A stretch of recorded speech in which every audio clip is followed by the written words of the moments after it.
මින් වසර බොහෝ ගණනකට පෙර දෙවියන් සහ බමුන් විසින් මනුලොව ඍෂිවරුන්ට සම්මා සම්බුදුරජාණන් වහන්සේ නමක් මනුලොව පහළ වන බව දැනුම් දුන්නා. ඒ සම්මා සම්බුදුරජාණන් වහන්සේ දෙතිස් මහා පුරුෂ ලක්ෂණයන්ගෙන් සෝපමාන වන බවත් මනුලොව ඍෂිවරුන්ට දෙවියන්ගෙන් දැනගන්නට ලැබුණා.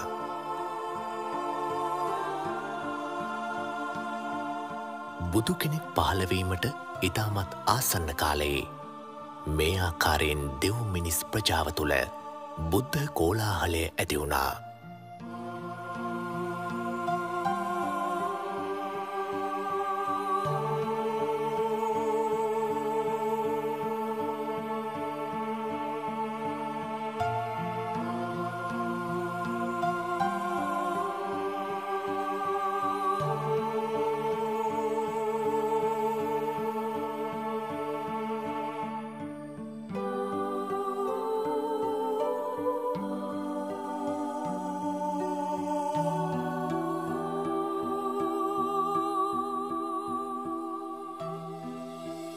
සක්දෙවිඳු මහා බ්‍රහ්මයා ප්‍රධාන දෙව්බඹුන් විසින් තුසිත දෙව්ලොව දෙව් සභා මණ්ඩපයේදී සන්තුසිත දෙවියන් ඉදිරියේ බුද්ධත්වය සඳහා සුදුසු කල් පැමිණ ඇතැයි දැනුම් දුන්නා. සම ක්‍රමයෙන් දුර්වර්ණ වුණා. පැළඳ සිටි දිව්‍ය මල්මාලා ක්‍රමයෙන් පරවෙන්නට පටන් ගත්තා. දිව සළුවල පැහැය ක්‍රමයෙන් අඩු වුණා. දහඩිය තමන්නට පටන් ගත්තා. දෙවි බඹුන් මෙසේ ආරාධනා කළා. මහා වීරයන් වහන්සේ, මේ සුදුසු කාලයයි. මව්කුසක පිළිසිඳ ගන්නා සේක්වා. දෙව් මිනිස් ප්‍රජාව සසර කතරින් එතෙර කරවීමට බුද්ධත්වය සාක්ෂාත් කරන සේක්වා. සන්තුසිත දෙවියන් තුසිත දෙව්ලොවෙන් චුතවීමට පෙර පංච මහා විලෝකනය සිදු කළා. කාලය මිනිසුන්ගේ ධර්මාවබෝධ කිරීමේ හැකියාව මෝරා ඇති කාලය විය යුතුයි. දීපය ජම්බුද්වීපය විය යුතුයි. දේශය මධ්‍ය ප්‍රදේශය විය යුතුයි. කුලය ක්ෂත්‍රිය හෝ බ්‍රාහ්මණ විය යුතුයි. මව මව්කුස පිළිසිඳගත් පසු මවට මාස 10කුත් දින 7ක් ආයුෂ ඇති පින්වත් මවක් විය යුතුයි. බෝසතාණන් වහන්සේ තුසිත දෙව්ලොවින් සිහි නුවණින්ම නික්මුණා.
පුරෝහිතවරුනි, පෙරදින රාත්‍රියේ දේවින් වහන්සේ දුටු සිහිනේ අර්ථය කුමක්ද? මහරජතුමනි, පින්වත් පුත්රුවනක් ලැබෙනා බවට පෙරනිමිත්තකුය. ඔහු සාමාන්‍ය පුත්රුවනක් නොවේ. මහා පුණ්‍යවන්ත, මහා ආනුභාව ඇති අතිශ්‍රේෂ්ඨ වූ උතුම් පුත්‍ර රත්නයක්.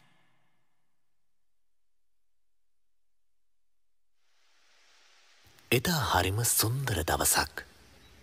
එක යායට මල් පිපිලා. උදා හිරුමඩල පෙරදිගින් මෝතු වෙද්දී කුරුළු ගොබෙයියන්ගේ කෝමල නාදයෙන් මුළු පරිසරයම ප්‍රබෝධමත් වුණා.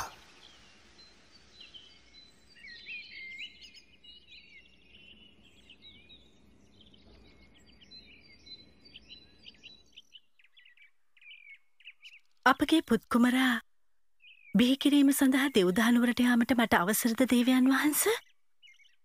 හොඳයි, මම එය සූදානම් කරන්නම්.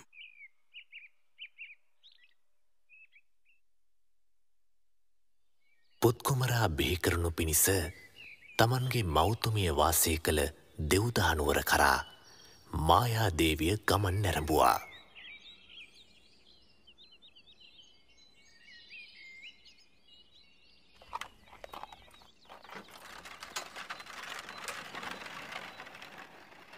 සිහිල් සුළං රැලි දසත හමා ගියා. ශ්වේතවර්ණ හිරුරැස් විසිතුරු රටා මවමින් සිව් දෙසම ආලෝකමත් කළා. ඒ පින්බර දිනයේ වචනයෙන් කිව නොහැකි කුමක්දෝ වසිරයක් සැඟවී තිබුණා.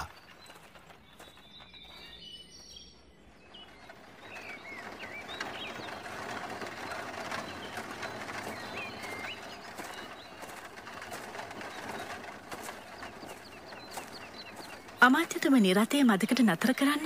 මට ටිකක් විවේක ගැනීමට අවශ්‍ය වෙනවා.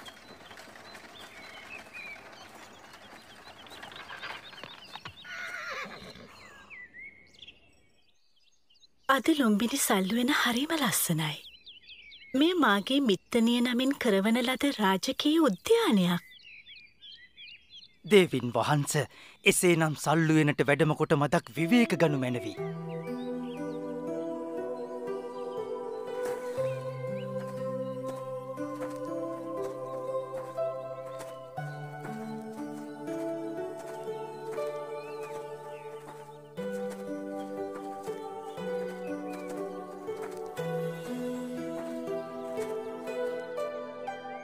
මගේ කයට අමුත්තක් දැනෙනවා. එන්න ඉක්මන් කරන්න දේවියන් වහන්සේට පුත්කුමරෙක් බිහි වෙන්න යන්න ඉක්මන් කරන්න.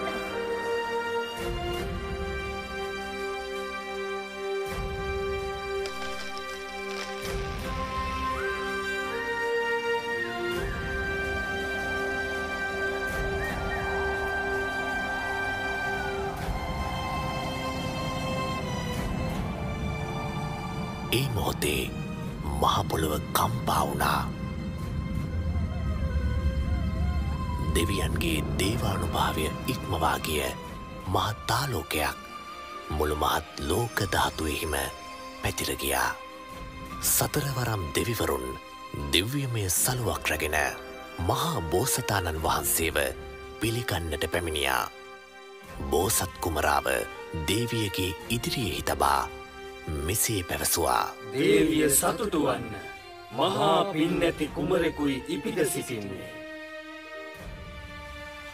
උණුසුම් සහ සීත දිය දහරා දියකිස පිණිස අහසින් ඇදහැළුණා.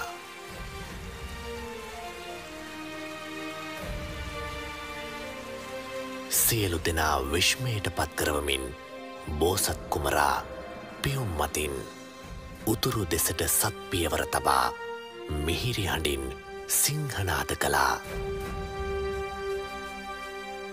මම ලොවට අග්‍රවෙමි. මම ලොවට ජේෂ්ඨ වෙමි. මම ලොවට ශ්‍රේෂ්ඨ වෙමි. මේ මාගේ අන්තිම ඉපදීමයි. මින් පසු මාගේ ඉපදීමක් නැත. සාදු සාදු සාදු.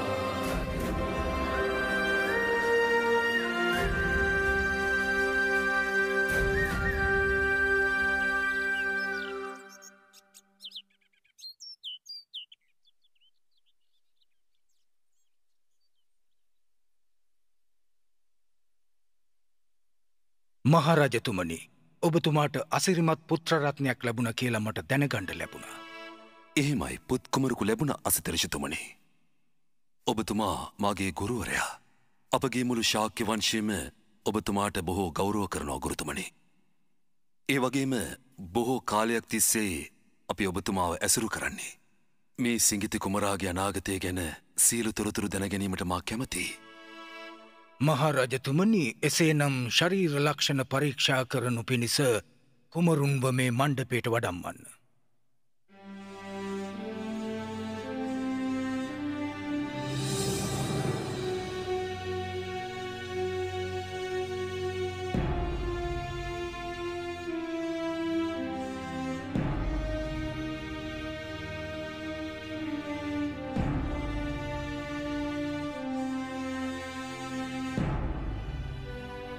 සියලු මහා පුරුෂ ලක්ෂණයන්ගෙන් යුත් ඉතාමත් කලාතුරකින් පහළවන දෙව් මිනිසුන්ට සැප උදා කරන උතුම් පුරුෂ රත්නයක්.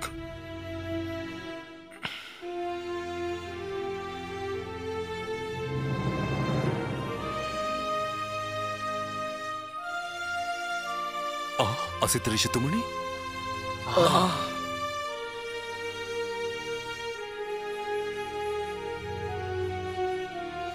මහරජතුමනි, මේ සිංගිති කුමරා ඒකාන්තයෙන්ම උත්තම පුරුෂ රත්නයක්.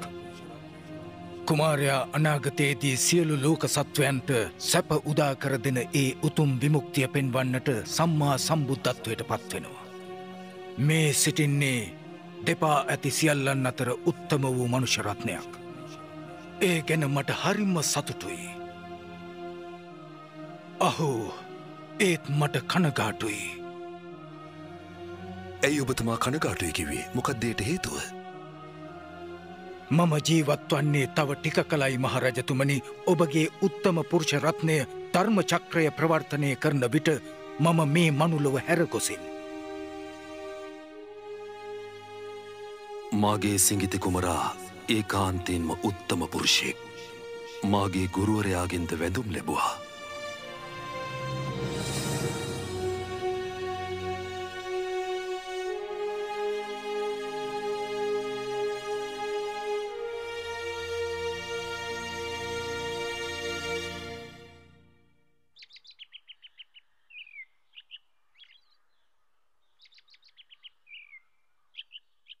බ්‍රාහ්මණවරුනි, මාගේ කුමරාගේ අනාගතය ගැන ඔබලා දරන්නේ කුමන අදහසක්ද? ඒ වගේම කුමරාට නමක් යෝජනා කරන්න.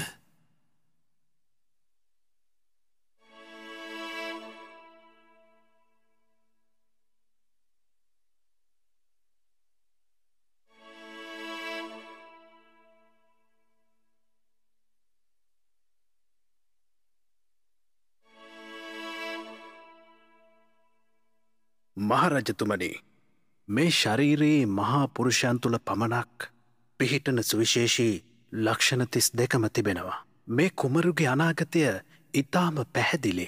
ගිහිගෙයි වාසය කළොත් සක්විති රජ වෙනවා. ලෝකයේ දැහැමින් ජයගෙන ඉතා හොඳින් පාලන කටයුතු කරනවා. ඒ වගේම ගිහි බැඳුම් අතහැර දමා පැවිදුවහොත් සියලුම දුක්නසා ලෝතුරා සම්මා සම්බුද්ධත්වයට පත්වෙනවා. මහරජතුමනි, මගේ අදහසත් ඒකමයි. දෙතිස් මහා පුරුෂ ලක්ෂණ ඇති කෙනෙකුට උරුම වන්නේ ඔය ඉරණම් දෙක පමණයි. මාගේ අදහසත් ඒකමයි රජතුමනි. එය නිවැරදි. කොණ්ඩඤ්ඤ බ්‍රාහ්මණතුමනි, මේ පිරිස අතරින් ඔබ ලාබාලම කෙනා. නමුත් ඔබ අනෙක් බ්‍රාහ්මණයින් වගේම දැනුම අතින් බොහෝ පරතරට ගිය කෙනෙක් බව මා දන්නවා. ඔබතුමත් මේ අනෙක් අයගේ අදහසට එකඟද?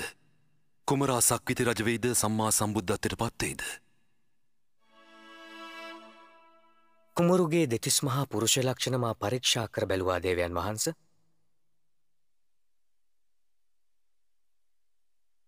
මාගේ අදහස අනුව නම් කුමාරයාට ඉරණම් දෙකක් ඇත්තේ නැහැ. ඔහු රජසප අතහැර ඒකාන්තයෙන්ම සම්මා සම්බුද්ධත්වයට පත්වන බව ස්ථීරයි මහරජතුමනි. බ්‍රාහ්මණතුමනි, ඔබ එසේ සිතනවා නම් කුමාරයා ගිහිගිය කලකිරීමට හේතුව කුමක්ද? මහරජතුමනි, කුමරාට කලකිරෙන දේ දකින්නට ලැබෙනවා. ඒ තමයි වයසට ගිය අය, ලෙඩ වුණ අය සහ මැරුණ අය. ඒ වාගේම ශ්‍රමණවරු දැක්කොත් මේවායෙන් මිදෙන මාර්ගය සොයා ඔහු ගිහි ගිහින් නික්ම යා හැකියි.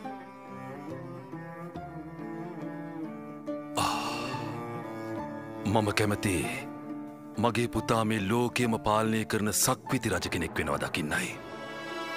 ඒ නිසා මින් ඉදිරියට මගේ පුතාට මහල්ලන්, රෝගීන්, මළමිනි සහ පැවිද්දන් මේ කිසිවෙක් දකින්න තියන්න හොඳ නැහැ. ඉන්පසු කුමරාට නම් තැබීම සිදු වුණා. ලොවට යහපත උදා කරන අර්ථයෙන් සිද්ධාර්ථ යන නම තැබුවා. නම් තැබීමේ උත්සවයට සහභාගි වූ බ්‍රාහ්මණයින් නිවෙස්වලට ගොස් තම පුත්‍රයන්ට මෙසේ පැවසුවා. සිද්ධාර්ථ කුමාරයා යම් දිනකදී ගිහිගෙය අතහැරියා කියා ඔබ දැනගත් විට ඔබත් පැවිදි ජීවිතයට ඇතුළු වන්න. ජීවිතාවබෝධය උපදවා ගන්න.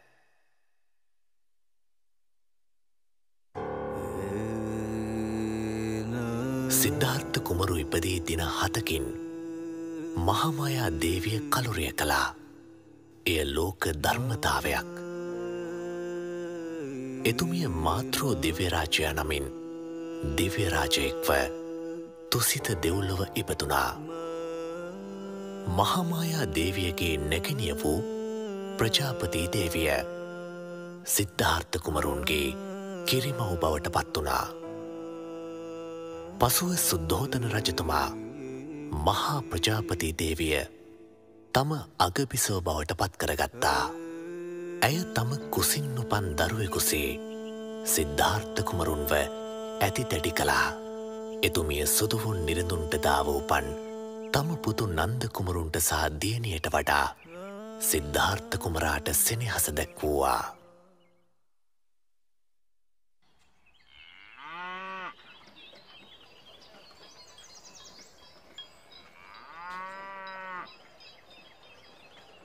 පිය රජතුමා සූදානම් කරපු වප්මගුල් උත්සවය බලන්න යන්නේ නැද්ද?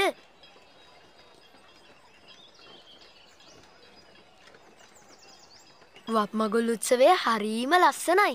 ඔය දෙන්න ගිහින් ඒක බලන්න. ඒක අවසන් වුණාම ආපහු එන්න. මම මෙතෙන්ට වෙලා ඉන්නම්. මට පුළුවන් තනියම ඉන්න. බය වෙන්න එපා. එහෙනම් කුමරුනි, කොහෙවත් යන්න නැතුව මෙතනටම වෙලා ඉන්න. අපි ඉක්මනට උත්සවය නරඹලා එන්නම්.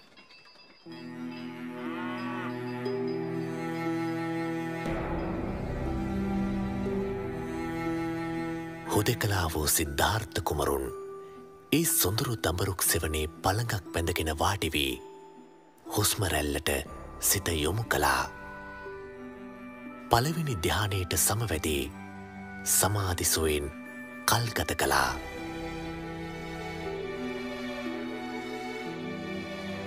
හවස් වෙද්දී හිරුරැස් අවරට බර වී ගියත් කුමරුන්ට සෙවන දුන් දඹරුක් සෙවන සෙලවුණේ නැහැ. ඒ ප්‍රාතිහාරයේ දුටු සේවකයන් රජතුමාට ඒ බව සැලකලා.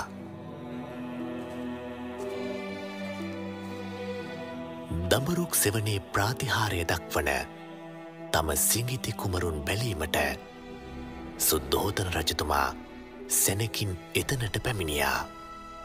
කුමරුන් ඉපදුන දවසේ අසිත ඍෂිතුමා දනනමා වැන්දා. ඒ මොහොතේ මමත් දනනමා වැන්දා. ඒක තමයි මාගේ පළමු නමස්කාරය.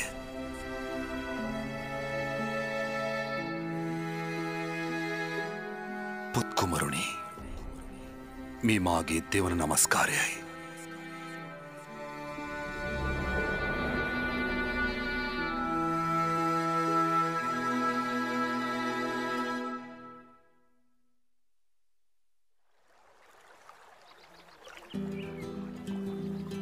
ක්‍රමයෙන් මෝදුවන සුදු සුදු පියුමක්සේ පුත් කුමරා ඉතාමත් සුවසේ වැඩුණා. සුද්ධෝදන රජතුමා සියලු සැප සම්පත් සැලසුවා.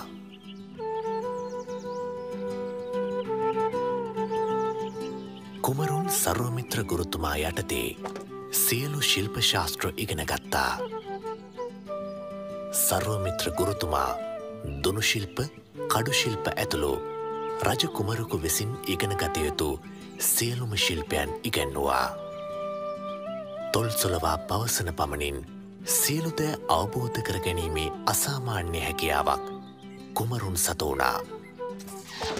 ඉතාමත් සුළු කලකින් සියලු ශිල්පයන්හි පරතරට පත්වන්නට සිද්ධාර්ථ කුමරුන්ට හැකි වුණා.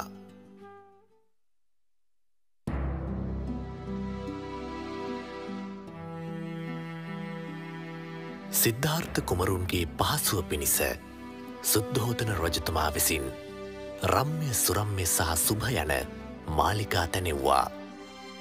එක් ඍතුවක එක මාලිකාවක බැගින් වාසය කරමින් කුමරුන් ගේ ජීවිතයට සිත අලවා වාසය කළා. වයස අවුරුදු 16දී සිද්ධාර්ථ කුමරාගේ රාජකීය සරණ මංගල්‍යය පවත්වන්නට පිය රජතුමා කටයුතු සූදානම් කළා. කුමරුන් අතිනත ගත්තේ රූපයෙන් මෙන්ම ගුණයෙන්ද අග්‍රප්‍රාප්ත වූ යශෝදරා කුමරිය සමගයි. කාලය කෙමින් ගෙවී ගියා. වයස අවුරුදු 29 දක්වාම කුමරුන් ඉතා සුවසේ රජ සැප වින්දා.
චන්න පොඩ්ඩක් නතර කරන්න.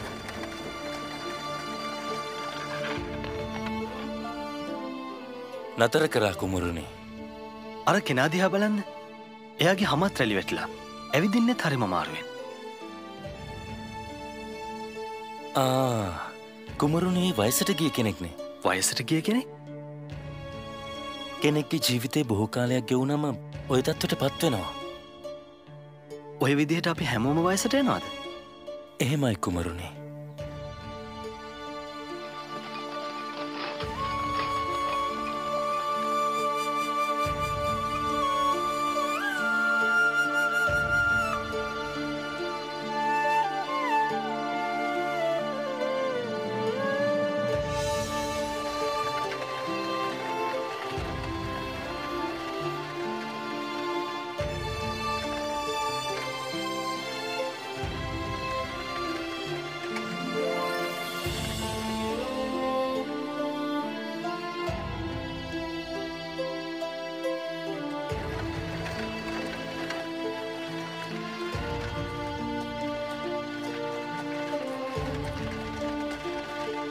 චන්න රථය නතර කරන්න.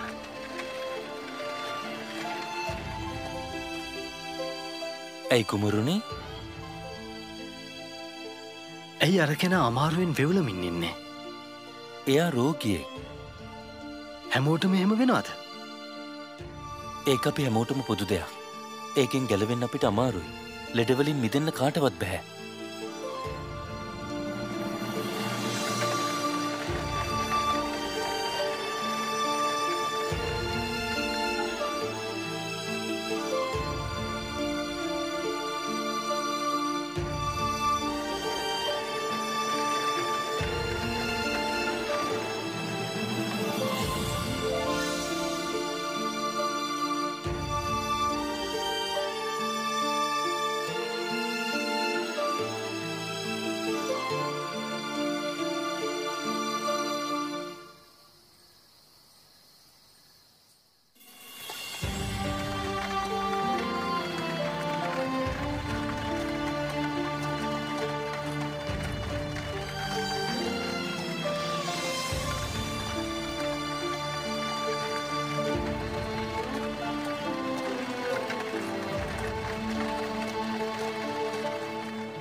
කුමරුනි ආපසු රථයට නගින්න.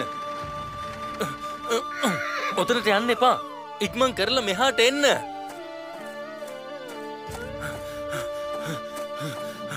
කුමරුනි අපි ඉක්මනටම යන්න ඕනේ.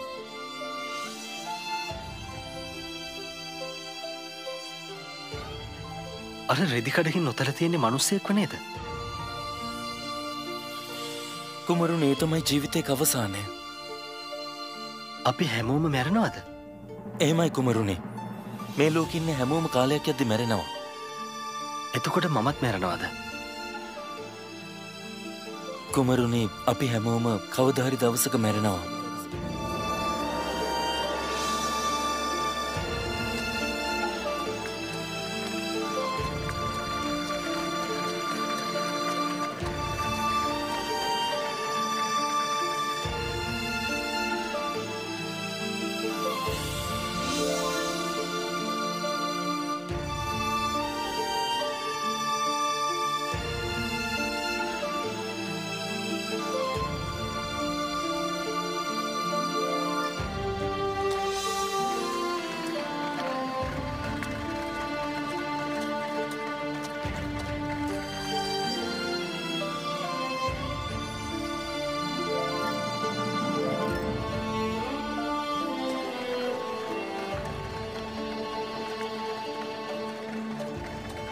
ජන්න අරෙන්න කෙනා කවුද?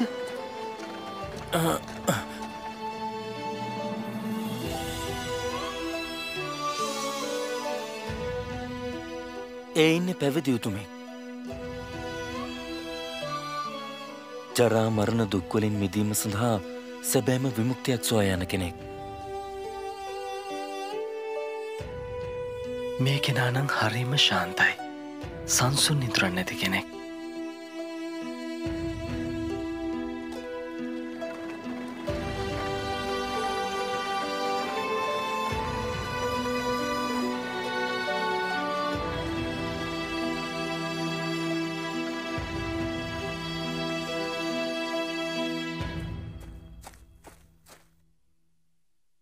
කුමරුනි දේවින් වහන්සේට පුත්කුමරෙක් උපන්නා. දරු සෙනෙහස මහත් වූ බාධාවක් කියලා මට හැඟෙනවා. ගිහි බැඳුම් සිඳ දමා විමුක්තිය කරා යන මග දැන් ඇහිරෙයිද? රාහුලයෙක් ඉපදුනා. බන්ධනයක් ඇති වුණා.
යශෝදරා, ඔබගේ සෙනෙහස මම නොදන්නව නෙවෙයි.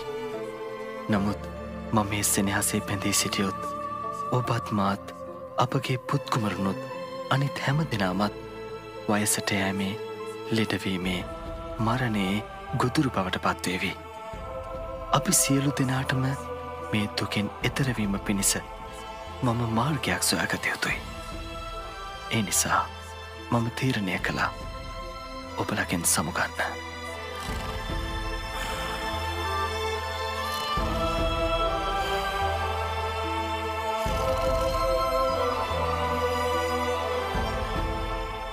චන්න චන්න චන්න නැගිටින්න චන්න නැගිටින්න ඇයි කුමරුණේ ඉක්මන් කරලා අපිට එළියට යන්න කන්දකස් සූදානම් කරන්න අපි දැන්ම පිටත් විය යුතුයි හැබැයි අපව කිසි කෙනෙක් නොදකිය යුතුයි තේරුණාද එහෙමයි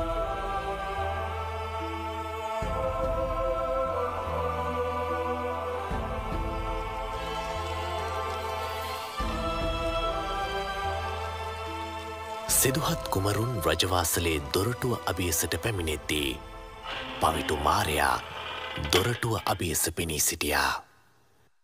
සියලු ලෝ සතුන් සසර දුකින් නිදහස් කරවීම පිණිස විමුක්තිය සොයා ගිහිගෙයින් නික්මී යන අප මහා බෝධිසත්වයාණන් වහන්සේව කෙසේ හෝ ගිහිගෙයි රැඳවීමටයි පවිටු මරු මේ උත්සාහ දරන්නේ. සිද්ධාර්ථ ඔයද මේ සැප සම්පත් අත්හැරලා යන්නේ? ඔබට රජමාලිගාවේ හැම සැප සම්පතක්ම තියෙනවනේ. තව ටික දවසකින් ඔබ නියත වශයෙන්ම සක්විති රජ වෙනවා. ඉතින් මොකටද ඒව අත්හැරගන්නේ? ඔබ මේවා අත්හැර ගියොත් එහෙම ඔබට අත්වන්නේ දුක, ශෝකයක්. එම්බා පවිටු මාරය මේ කාරණාව හොඳින් දැනගනු. මට සක්විති රජු වීමට කිසිදු අවශ්‍යතාවයක් නැහැ. මට ඇත්තේ වෙනත් අරමුණක්. මට කිසිම කම්සපතක් වුවමනා නැහැ. ජරා මරණ දුකින් මේ ලෝකයේ ගිනිගෙන තිබියදී මා කාම සම්පත් විඳීමේ ඵලය කුමක්ද? මේ සියලු දුකින් නිදහස් වන අමෘතය මා සොයා යනවා. ඔබට බෑ මාගේ ගමන වළක්වන්න. එම්බා සිද්ධාර්ථ, ඔබ හදන්නේ මගෙන් ගැලවී යන්නද? මගෙන් කිසි කෙනෙක් ගැලවිලා නැහැ. රාග ද්වේෂ මොහෙන් නුඹව බැඳ තබනවා. හැම පියවරක් පාසාම නුඹ පසුපසින් මා පැමිණෙනවා. හරියට හෙවණැල්ලක් වගේ නුඹගේ නිවන සිහිනයක් වේවි.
අප මේ දැන් ඇවිත් ඉන්නේ අනුමාකන්තරට චන්න.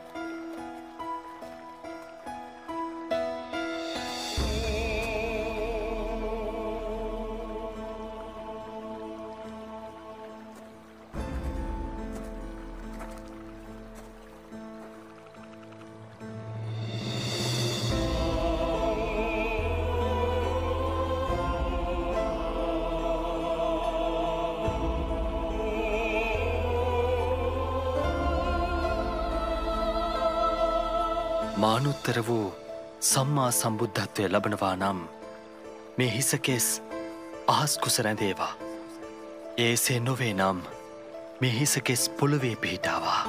බෝසතාණන් වහන්සේගේ කේශධාතුන් වහන්සේලා යොදුනක් පමණ ඉහළ අහසේ රැඳෙද්දී සක්තිවිඳුන් මැණික් කරඬුවක් තුළට ඒ කේශධාතුන් වහන්සේලා පිළිගත්තා. ඉන් පසුව තාවතින්ස දෙව්ලොව සිළුමිණි සෑයේ තැන්පත් කොට මහත් ශ්‍රද්ධාවෙන් වන්දනාමාන කළා. බෝසතාණන් වහන්සේට පැවිදිවීමට අවශ්‍ය සිවුරු පිරිකර පූජා කරන ලද්දේ ගටීකාර බ්‍රහ්මරාජයා විසිනුයි. ගටීකාර බ්‍රහ්මරාජයා රාජකීය වස්ත්‍ර බඹලොවට ගෙන ගොස් වන්දනාමාන කිරීම පිණිස සළුමිණි සෑයේ තැන්පත් කළා.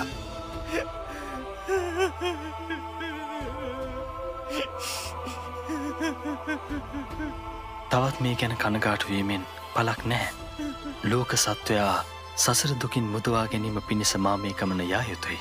ඔබ ගිහින් පිය රජතුමාණන්ට දන්වන්න සසර දුකින් නිදහස් වීමේ මාර්ගය මා නිවැරදිව අවබෝධ කොට නොගෙන යලි මාලිකයට නොපැමිණෙන බව.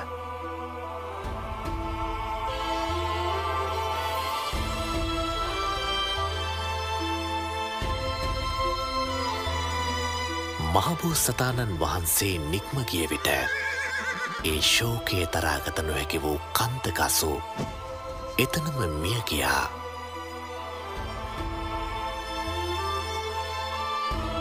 බෝසතාණන් වහන්සේ හට උපකාර කළ පුණ්‍ය විපාකයෙන් ඒ මොහොතේම කන්තක දෙව්පුතු නමින් තාවතින්ස දෙව්ලොව සොඳුරු විමානයක උපත ලැබුවා.